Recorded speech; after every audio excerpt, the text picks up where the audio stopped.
नर्मदेहर पौराणिक कथा अमृत में आप सभी का स्वागत है। आज हम अधिक मास यानी पुरुषोत्तम मास की पवित्र कथा के चौथे अध्याय का वाचन करेंगे। कथा वाचन से पूर्व हम चौथे अध्याय का सार जानते हैं। पुरुषोत्तम मास अधिक मास के चौथे अध्याय में मल मास द्वारा भगवान विष्णु से अपनी दीनता और दुर्दशा के निवारण की प्रार्थना का वर्णन है। इस अध्याय कथा सुनने मात्र से भक्तों के सभी संकट कट जाते हैं, दरिद्रता दूर होती है और पिछले जन्मों के पापों का नाश होता है। इस अध्याय में बताया गया है कि जब अन्य देवताओं ने मलमास को अशुद्ध और त्याज्य मानकर उसका तिरस्कार किया, तब मलमास ने भगवान नारायण की शरण ली। मलमास विष्णु से करुणा प्रार्थना करता है कि जिस प्रकार आपने देवकी, द्रौपदी और गजराज की रक्षा की है, उसी तरह मुझे भी अपनाकर मेरे कलंक को दूर करें।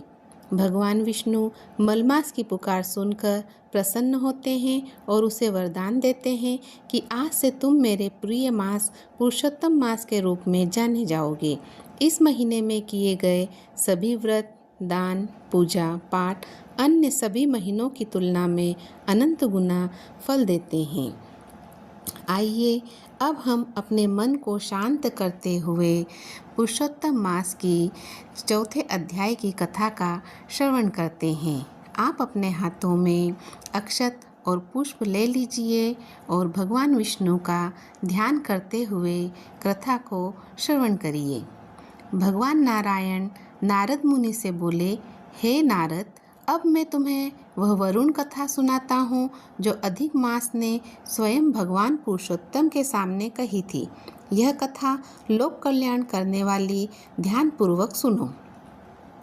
अधिक मास अत्यंत दुखी होकर भगवान के चरणों में गिर पड़ा और करुणा स्वर में बोला, हे प्रभु, हे कृपा के सागर, मुझसे बलवान अन्य महीनों ने मुझे मलमास कहकर तुच्छ ठहरा दिया और उन्होंने मुझे अपने बीच से निकाल दिया है। मैं अनाथ और स्वामीहीन हो गया हूँ। आप तो दीनों के रक्षक हैं, फिर मेरी रक्षा क्यों नहीं करते? वह आगे बोला, हे नाथ, जैसे आपने संकट में पड़े भक्तों की रक्षा की, वैसे ही मेरी भी रक्षा कीजिए।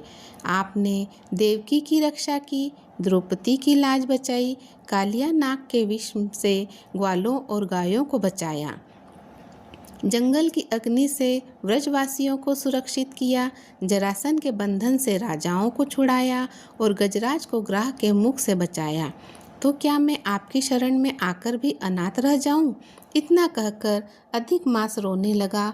उसके नेत्रों से आंसू बह निकले और वह भगवान के सामने खड़ा खड़ा अपनी व्यथा में डूब गया। भगवान विष्णु यह दृश्य देखकर अत्यंत दयालु हो उठे।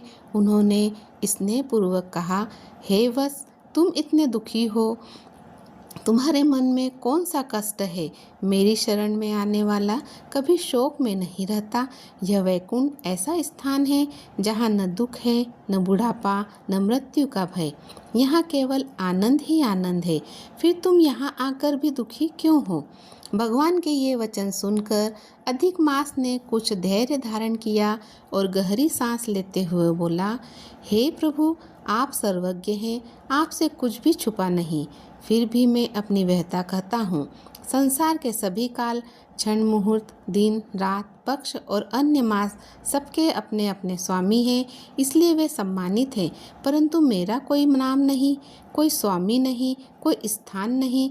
इस कारण सभी मुझे तुच्छ समझते हैं और शुभ कार्यों में मुझे वर्जित कर देते हैं। वह और भी दुखी होकर बोला, लोग मुझे मलमास कहकर अपमानित करते हैं, कहते हैं कि मैं अशुभ हूँ, त्याज्य हूँ, सभी कार्यों में बाधा डालने वाला हूँ। इस अपमान से मेरा हृदय टूट गया। अब मुझे जीने की इच्छा नहीं है। ऐसे निंदित जीवन से तो मृत्यु ही श्रेष्ठ है। अधिक मास की यह करुणा पुकार सुनकर वह बार बार कहने लगा, मैं नहीं जीना चाहता, मर जाऊंगा। ऐसा कहते कहते वह अचानक भगवान के चरणों में गिर पड़ा। यह देखकर वहाँ उपस्थित सभी देवता और आश्चर्यचकित रह गए। भगवान श्री हरि का हृदय करुणा से भर गया। वे मेघ के समान गंभीर और चंद्रमा की किरणों के समान शीतल वाणी में उसे शांत करते हुए बोले, हे प्रिय, धैर्य रखो, मैं तुम्हारे दुख का निवारण अवश्य करूँगा। सूत जी कहते हैं, हे ब्राह्मणों, भगवान के ये वचन पाप रूपी समुद्र को सुखाने वाले अग्नि के समान थे। उन्हें सुनकर नारद मुनि अत्यंत प्रसन्न हुए और आगे की कथा के सुनने के लिए उत्सुक हो उठे। ओम नमो नारायण वासुदेवाय।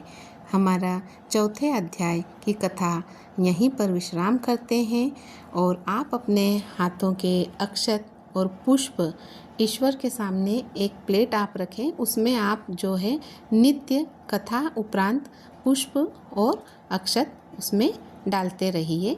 जो है हमारी जब पूरे माह की कथा संपन्न होगी तब हम बताएंगे उस पुष्प और अक्षत का आपको क्या करना है। ओम नमो भगवते वासुदेवाय।